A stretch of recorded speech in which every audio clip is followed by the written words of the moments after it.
PM Modi ने एक बार फिर ये साबित कर दिया है कि उनकी रणनीति के आगे किसी के लिए भी टिक पाना नामुमकिन है। सीजेपी के लोग ये सोच रहे थे कि वो कुछ भी करेंगे और बच जाएंगे, लेकिन अब कानूनी कार्यवाही शुरू हो गई है, जिसके बाद अभिजीत दीपके और सीजेपी के प्रवक्ताओं की नींद गायब हो गई है।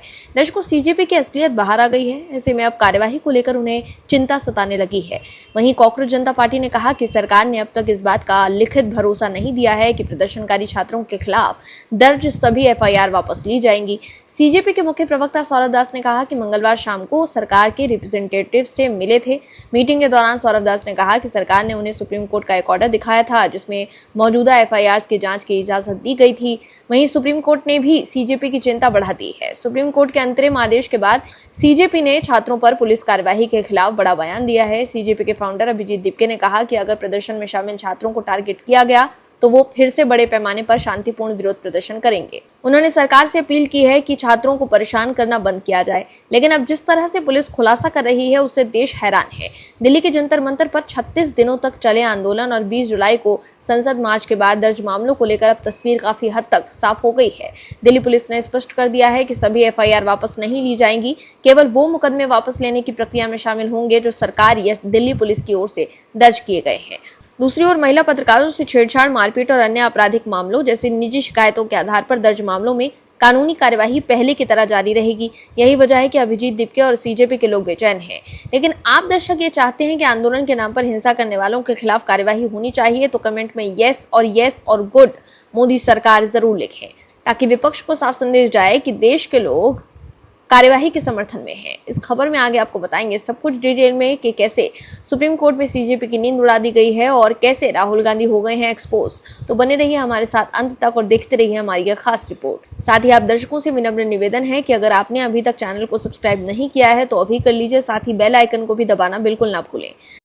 दर्शकों, देश के सबसे प्रतिष्ठित शिक्षण संस्थानों में शामिल आईआईटी मद्रास के डायरेक्टर प्रोफेसर वी कामाकोटी इन दिनों अचानक सुर्खियों में आ गए हैं। वजह उनका नया वैज्ञानिक शोध या तकनीकी उपलब्धि नहीं, बल्कि एक तीखा राजनीतिक विवाद है। कांग्रेस नेता प्रियंका गांधी वाड्रा द्वारा प्रोफेसर कामाकोटी को गौमूत्र एक्सपर्ट कहे जाने के बाद से पूरे देश में शैक्षणिक और राजनीतिक गलियारों में एक नई बहस छिड़ गई है। दरअसल पीएम मोदी ने परीक्षा में सुधार के लिए एक हाई पावर्ड कमेटी बनाने का ऐलान किया, जिसकी कमान उन्होंने नंदन नीलेकनी को सौंपी। इस कमेटी में प्रोफेसर कामाकोटी का भी नाम है। इसी बात को लेकर लोकसभा में कांग्रेस नेता प्रियंका गांधी वाड्रा ने तंज कसा था। उन्होंने कमेटी में शामिल प्रोफेसर कामाकोटी को गौमूत्र विशेषज्ञ कहकर उन्हें नीचा दिखाने की कोशिश की। एक तरफ जहां उन्होंने कांग्रेस के वरिष्ठ नेता के इस बयान को लेकर सोशल मीडिया से लेकर मुख्यधारा के मीडिया प्लेटफॉर्म पर काफी तीखी प्रतिक्रिया झेली, वहीं दूसरी तरफ लोग ये सवाल भी पूछ रहे हैं कि आखिर प्रोफेसर कामाकोटी है कौन, वो देश की वैज्ञानिक और तकनीकी प्रगति में क्या भूमिका निभाते रहे हैं और उनके पास क्या क्या डिग्रियां और अनुभव है। वहीं बीजेपी सांसद अनुराग ठाकुर ने लोकसभा में नेता प्रतिपक्ष राहुल गांधी पर तीखी प्रतिक्रिया दी है।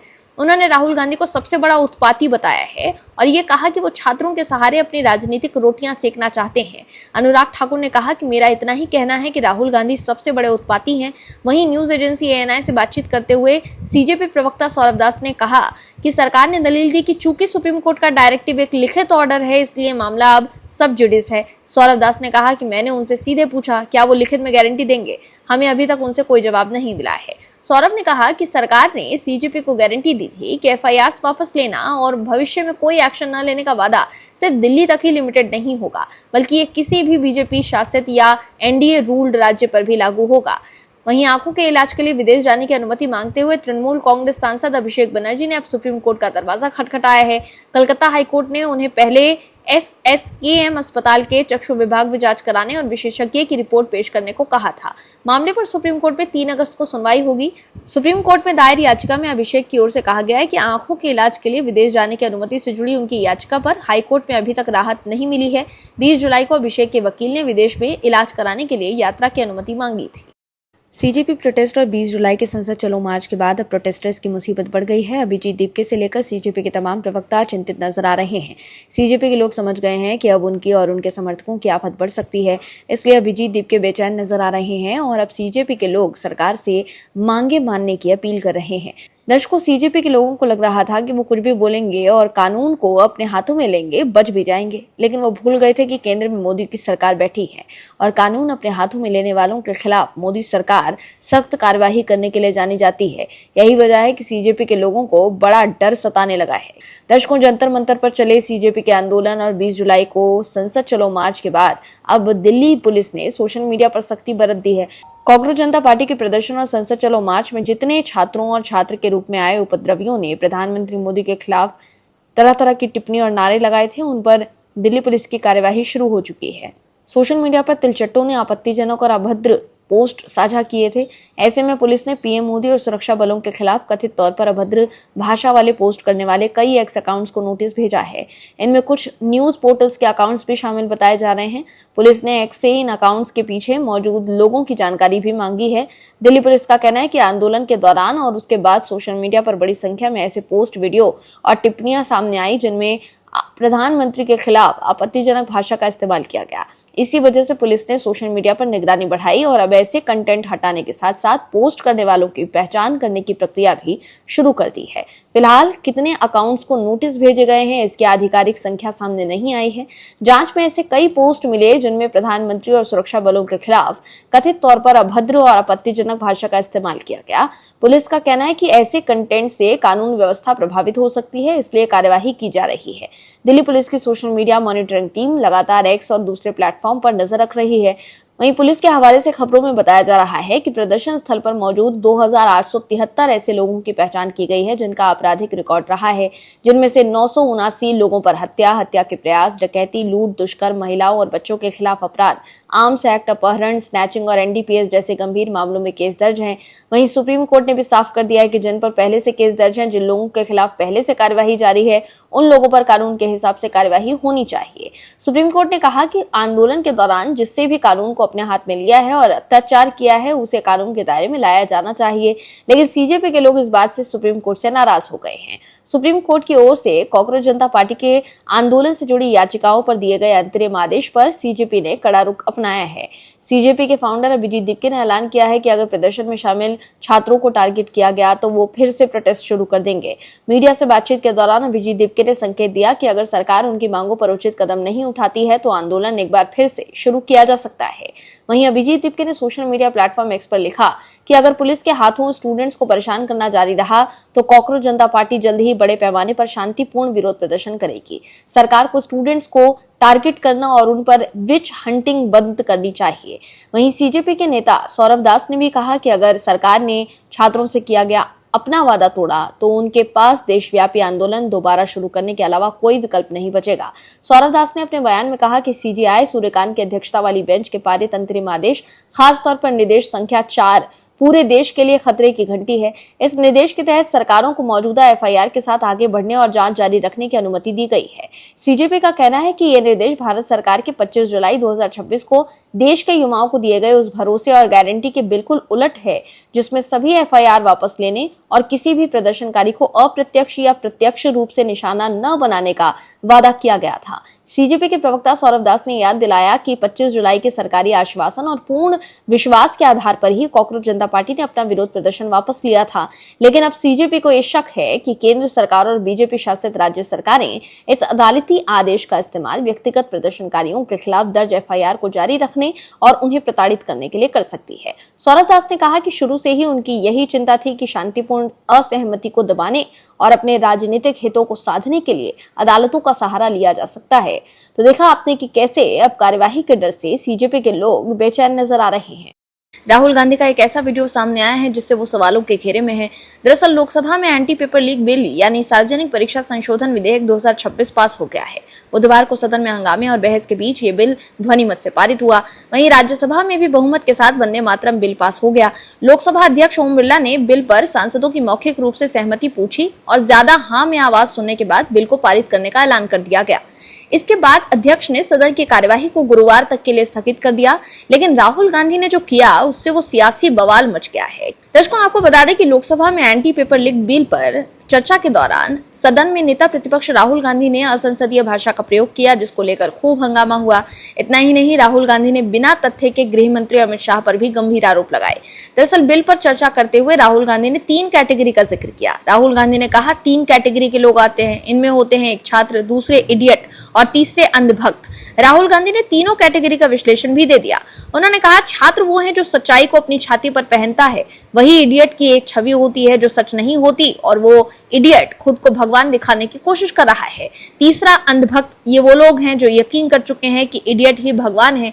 वहीं राहुल गांधी की इस टिप्पणी पर लोकसभा अध्यक्ष ओम बिरला ने कई बार आपत्ति जताई और कहा कि सदन में एंटी पेपर बिल को लेकर ही चर्चा हो रही है, इसलिए राहुल गांधी से अपील है कि वो केवल मुद्दे पर ही चर्चा करें। राहुल गांधी के इस बयान पर बीजेपी ने जबरदस्त नाराजगी जाहिर की। बीजेपी सांसद किरण रिजिजू ने राहुल गांधी की भाषा को असंसदीय बताया। रिजिजू ने कहा कि राहुल गांधी छात्रों का नाम लेकर असंसदीय शब्द का इस्तेमाल कर रहे हैं, ये गलत है, ये इस्तेमाल नहीं होना चाहिए, रूल बुक के हिसाब से भी ये गलत है, हम इस बात पर आपत्ति जताते हैं। वहीं रक्षा मंत्री राजनाथ सिंह ने भी राहुल गांधी की भाषा का विरोध किया और लोकसभा अध्यक्ष से राहुल गांधी को संसद की कार्यवाही से निकालने की मांग की। हंगामे के बीच राहुल गांधी ने फिर से अपना भाषण चालू किया और इस बार सीधे गृह मंत्री अमित शाह के खिलाफ बयान दे दिया। राहुल गांधी ने कहा कि जंतर मंतर पर प्रदर्शनकारियों पर गोलियां चलाने के लिए गृह मंत्री अमित शाह ने ही इजाजत दी थी। उन्होंने ये बयान बिना तथ्य के दिया।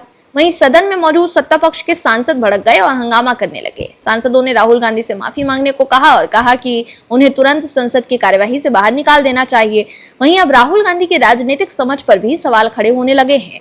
दरअसल जितेंद्र सिंह ने राहुल गांधी के भाषण में की गई असंसदीय भाषा और गृह मंत्री अमित शाह पर लगाए गए बेबुनियाद जवाब का भी पलटवार किया। उन्होंने राहुल गांधी की इडियट टिप्पणी को लेकर कहा कि शायद वो इसे छात्रों के लिए इस्तेमाल करना चाहते हैं। जितेंद्र सिंह ने कहा कि मुझे हैरानी होती है, क्या उन्हें संसदीय कामकाज के बुनियादी नियमों की भी जानकारी नहीं है। इस देश के युवाओं को, जो देश का भविष्य है, मूर्ख कहने से ज्यादा दुर्भाग्यपूर्ण और क्या हो सकता है। वहीं अमित शाह पर लगाए गए आरोपित कि उन्होंने ही प्रदर्शनकारियों पर गोलियां चलाने की इजाजत दी थी, इसको लेकर कहा कि राहुल गांधी को जान लेना चाहिए कि कोई भी मंत्री ऐसा आदेश नहीं दे सकता है, ये काम मजिस्ट्रेट का होता है। उन्होंने कहा जब राहुल जी कहते हैं कि गोली चलाने का आदेश गृह मंत्री ने दिया और उसका प्रमाण भी नहीं दे पाए, गोली चलाने का आदेश मंत्री नहीं मजिस्ट्रेट, डीएम, एसडीएम देता है। राहुल को सार्वजनिक जीवन के अनुभव का भी अभाव है, गोली नहीं टीयर गैस का इस्तेमाल हुआ। वहीं राहुल गांधी पर जानबूझकर माइक बंद करने का आरोप लगा है, जिसका वीडियो बीजेपी आईटी सेल के प्रमुख अमित मालवीय ने एक्स पर शेयर किया। दरअसल अक्सर राहुल गांधी लोकसभा में माइक बंद होने का आरोप लगाते हैं, दावा करते हैं और इस बार भी वो ही आरोप ये लगा रहे थे, लेकिन स्पीकर ओम बिरला ने कहा कि माइक ऑन है। तब राहुल गांधी कैमरे में माइक का बटन दबाते कैद हुए, जिसका वीडियो एक्स पर शेयर कर अमित मालवीय ने लिखा कि जरा देखिए राहुल गांधी कितने ड्रामेबाज हैं। उनका माइक्रोफोन पहले से ही चालू है, फिर भी वो चिल्लाते रहते कि मुझे बोलने नहीं दे रहे हैं, मुझे माइक दो। जैसे ही स्पीकर बताते हैं उनका माइक चालू है, राहुल गांधी चुपचाप खुद ही उसे बंद कर देते हैं, फिर स्पीकर उसे वापस चालू कर देते हैं। राहुल गांधी पार्लियामेंट में स्टूडेंट के मुद्दे उठाने या किसी सीरियस डिबेट में हिस्सा लेने नहीं आते, वो ड्रामा करने, शिकायत करने और विक्टिम बनने आते हैं। उनके लिए असलियत से ज्यादा दिखावा मायने रखता है। दर्शकों, राहुल गांधी जबरदस्ती धर्मेंद्र प्रधान के इस्तीफे का क्रेडिट लेने की कोशिश कर रहे हैं। वहीं कांग्रेस के नेता भी धर्मेंद्र प्रधान के इस्तीफे का श्रेय राहुल गांधी को दे रहे हैं। दिल्ली प्रदेश युवा कांग्रेस ने पूर्व केंद्रीय शिक्षा मंत्री धर्मेंद्र प्रधान के इस्तीफे के बाद कई इलाकों में थैंक यू राहुल गांधी के होर्डिंग्स लगाए हैं। वहीं राहुल गांधी ने कहा कि इस सरकार को हटाने का वक्त आ गया है, लेकिन इस बीच कोर्ट से राहुल गांधी की चिंता बढ़ाने वाली खबर आई है। दरअसल दिल्ली हाईकोर्ट ने सोमवार को कांग्रेस नेता सोनिया गांधी, राहुल गांधी और अन्य प्रतिवादियों को ईडी की क्रिमिनल रिवीजन पिटीशन पर जवाब दाखिल करने के लिए 3 सप्ताह का समय दिया। ईडी ने याचिका ट्रायल कोर्ट के उस आदेश को चुनौती देते हुए दायर की थी, जिसमें कथित नेशनल हेराल्ड मनी लॉन्ड्रिंग मामले में उसका अभियोजन शिकायत पर संज्ञान देने से इनकार कर दिया गया था। बता दें कि जस्टिस मनोज जैन की सिंगल जज बेंच ने प्रतिवादियों को अपना जवाब रिकॉर्ड पर रखने के लिए समय दिया और मामले की अगली सुनवाई 10 सितंबर के लिए तय की। वहीं कांग्रेस नेता सोनिया गांधी और राहुल गांधी के अलावा ईडी ने Congress overseas chief Sam Pitroda, Suman Dubey, Sunil Bhandari, Young Indian और डोटेक्स मर्चेंडाइज प्राइवेट लिमिटेड को इस मामले में आरोपी बनाने का प्रस्ताव दिया है। ईडी ने राउज एवेन्यू कोर्ट के 16 दिसंबर 2025 के उस आदेश को चुनौती दी है, जिसमें कोर्ट ने पीएमएलए के तहत उसकी अभियोजन शिकायत पर संज्ञान लेने से इनकार कर दिया था। वहीं कोर्ट का यह कहना था कि ये कानूनी रूप से स्वीकार्य नहीं है। केंद्रीय एंटी मनी लॉन्ड्रिंग एजेंसी का तर्क है कि ट्रायल कोर्ट ने यह मानकर गलती की है कि पीएमएलए के तहत अभियोजन शिकायत किसी निजी शिकायत से उत्पन्न अनुसूचित अपराध पर आधारित नहीं हो सकती। वहीं ईडी के मुताबिक किसी सक्षम अदालत द्वारा निजी शिकायत पर लिया गया संज्ञान पुलिस द्वारा दर्ज एफआईआर से ज्यादा महत्व रखता है और आपराधिक कार्यवाही या तो पुलिस जांच के माध्यम से या मजिस्ट्रेट के समक्ष निजी शिकायत के जरिए शुरू की जा सकती है। वहीं इससे पहले ईडी की ओर से पेश सॉलिसिटर जनरल तुषार मेहता ने तर्क दिया था कि अगर ट्रायल कोर्ट की व्याख्या को बरकरार रखा जाता है तो पीएमएलए बेकार और अनावश्यक हो जाएगा। इस मामले की सुनवाई के दौरान केंद्र सरकार के कानूनी अधिकारी ने कहा कि पीएमएलए में मनी लॉन्ड्रिंग अपराध के पंजीकरण के लिए कोई विशिष्ट तरीका नहीं बताया गया है और इसके लिए केवल अनुसूचित अपराध से जुड़ी आपराधिक गतिविधि का आरोप होना आवश्यक है। वहीं इससे पहले ईडी की बात सुनने के बाद दिल्ली हाई कोर्ट ने कहा था कि मामले पर विचार करने की आवश्यकता है और उसने पुनरीक्षण याचिका पर सोनिया गांधी, राहुल गांधी और अन्य प्रतिवादियों को नोटिस जारी किया था। तो देखा आपने कैसे कोर्ट में राहुल गांधी की चिंता बढ़ गई है। वहीं हाल ही में राहुल गांधी द्वारा कथित तौर पर आय से ज्ञात स्रोतों से अधिक संपत्ति अर्जित करने के मामले में सुनवाई हुई थी। ये याचिका भी विघ्नेश शिशिर द्वारा दायर की गई थी जिस पर सुनवाई हुई है। वहीं राहुल गांधी की ब्रिटिश नागरिकता को लेकर भी विघ्नेश शिशिर ने ही कोर्ट में याचिका दायर की है जिस पर सुनवाई चल रही है। विघ्नेश शिशिर द्वारा दायर याचिका में राहुल गांधी पर आय के ज्ञात स्रोतों से अधिक संपत्ति अर्जित करने का आरोप लगाया गया है और इस मामले की सीबीआई और ईडी से जांच कराने की मांग की गई है। इसके अलावा दूसरे मामलों को लेकर भी राहुल गांधी के खिलाफ कोर्ट में सुनवाई चल रही है। Bureau report, OMH news. आप दर्शकों से विनम्र निवेदन है कि चैनल को सब्सक्राइब जरूर करें